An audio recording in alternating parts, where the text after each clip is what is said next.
जय भीम. मी विश्वनाथ पवार.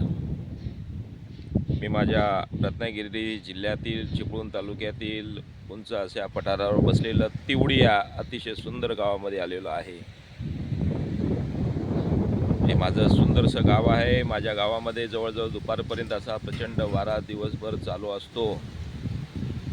इतर गावांप्रमाणे जास्त थंडीच्या महिन्यात थंडी नसते आणि गरमीमध्ये जास्त गरमी नसते असं हे गाव आहे. फक्त वारा दुपारपर्यंत असतो. पाठीमागे झाडे दिसत आहेत, ती झाडे हलत आहेत. वारा दिवसभर कंटिन्यू चालू असतो. मी ऊन खायला इथे बसलेलो आहे. मोबाईलच्या रेंजसाठी पण इकडे यायला लागतं. मोबाईल इथे सगळीकडे जमतेडं पकडत नाही रेंज. अतिशय उंच डोंगर माथ्यावर आहे गाव. आमच्या बाजूला डोंगर दिसत आहेत.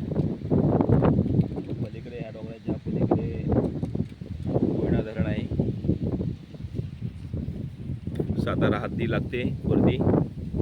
या डोंगराच्या पलीकडे त्या साईडला महाबळेश्वरची हद्दी आहे. पलीकडे तापोळा आहे, जावळी तापोळा.